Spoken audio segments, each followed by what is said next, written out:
Hello! Dito na tayo mga kabiyahe sa San Miguel, Bulacan. Nasa National Road tayo mga kabiyahe. At kinuhanan lang namin ng ngayon ng video yung biyahe. Kasi di gaano matraffic. Lagi kaming dumadaan doon at dito. Kaso lang, kadalasan di namin binibidyo kasi di naman tumatakbo traffic to the max. Ngayon binidyohan namin kasi medyo umuusog naman dahil holiday ngayon.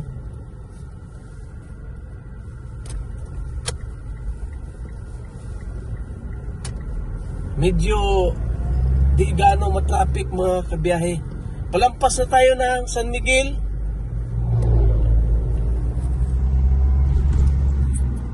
Kaya sama lang kayo mga kabiyahe. Hindi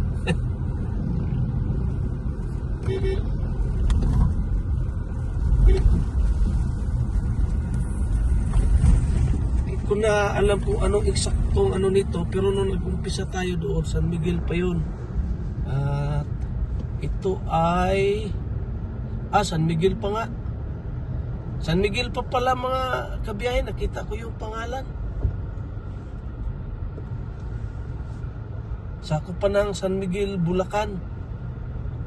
Kadadaan lang namin doon sa Nueva Ecija. Galing kami ng Aurora. Kaya ngayon, dito na kami sa San Miguel.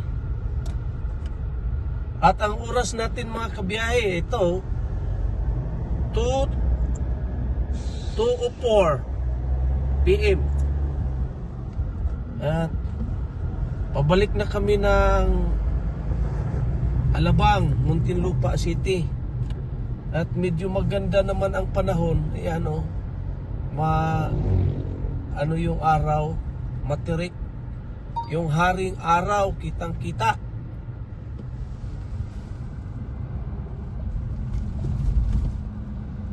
Kaya naganahan kami mga kabiyahe na mag-video dahil medyo hindi matraffic, umuusog at maliwanag yung araw. Dahil nung nakaraan sobrang traffic, maulan. Kasi nung last naming daan dito, yung bagyong Karina, mga kabiyahe, inabot kami ng ulan noon. Buong kalahating Luzon yata noon, maulan. Bumaha yung Metro Manila noon.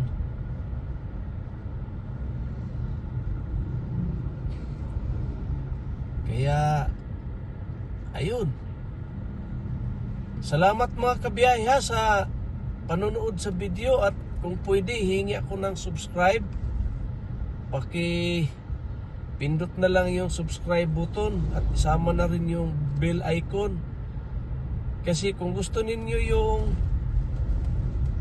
mga video na kagaya nito, marami ako mga kabiyahe at dami-dami na ako na i-upload din. Kaya pasuyo na lang sa subscription button. Sali na rin ninyo yung kay Prainis Angel TV.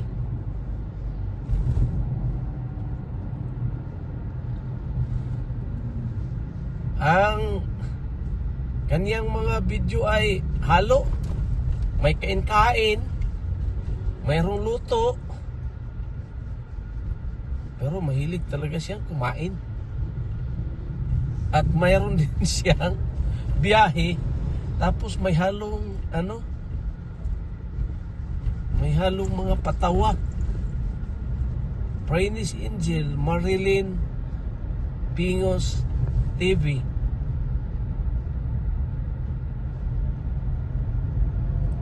Ayan, nandito na tayo sa anong lugar na ba ito? Bulacan pa. Norsagaray ba yun? Comment lang kayo mga kabiyahe. Di ko gaan. San Ildefonso. Norsagaray. Ayan o mga kabiyahe. Kuhanan mo nga ng video yan.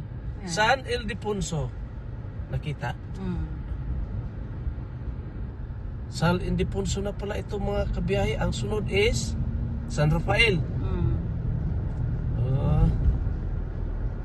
Ito lang yung lugar mga kabiyahe na shout out ha, mga taga Bulacan, mga mga relihiyoso, mga kapatid natin dito.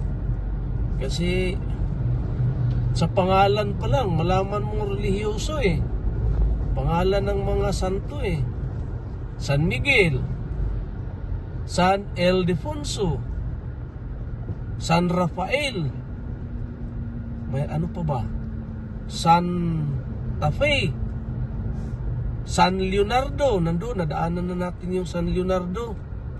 Apo, Santa Rosa, nandoon na rin, nadaanan na rin namin, mga kabiyahe. At ano pa ba? Rafael. San Rafael, dito sa unahan. Bago tayo liliko ng Balagtas. Kaya,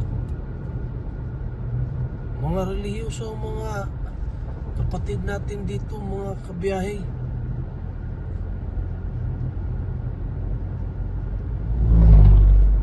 Ayan medyo mausog kasi itong San Miguel mga kabiyahe, yung national road natin dito, at saka yung San Ildefonso, ewan ko lang kung anong araw walang traffic dito, dahil tuwing dumadaan kami traffic talaga.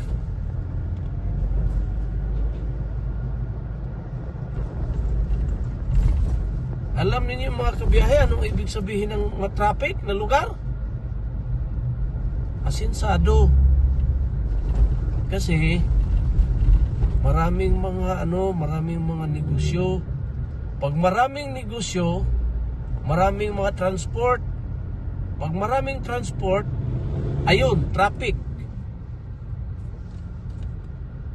Yun, may ginagawa na dito. Parang San Rafael na to mga kabiyahe. Ewan ko lang kung tama Kasi alam ko may ginagawa. Pag napadaan tayo, may ginagawa, San Rafael na. Kulang alam dito kung tama ba ito. Ayan pinapaganda nila yung tulay mga kabiyahe.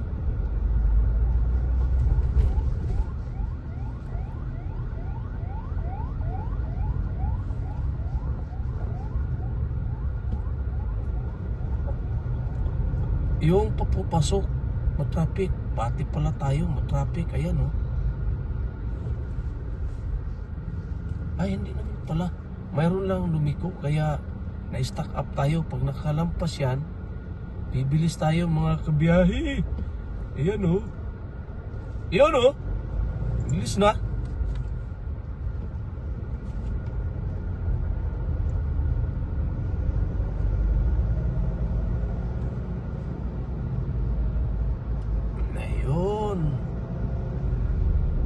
Buti nga medyo maluwag na yung gilid ng kalsada ito nung mga bago presidente si Duterte. Wala talagang tong kalsadahan na ito kahit pa paano, kahit maraming galit sa dati nating presidente Duterte, mayroon din naman siyang nagawa. At saka mga kabiyahe, dapat patawarin na lang nila yung tao.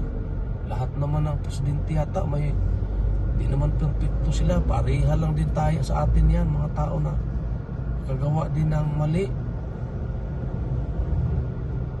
Kaya tawarin na ninyo yung si Digong-Digong. Hindi din naman yung nag-isip na lukuhin yung mga kababayan niya. Kaso lang, siyempre sa panahon niya nangyari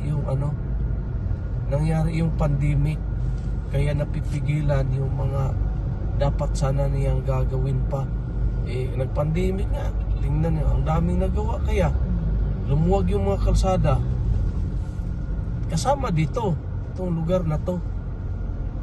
Kasi wala talaga to, halos walang ano to di mo nga madaanan yung ano dito, shoulder. Pero tingnan mo ngayon, ginawa ng garahe sa mga taga rito. Maraming salamat mga kabiyahe sa panonood. Bye bye. God bless.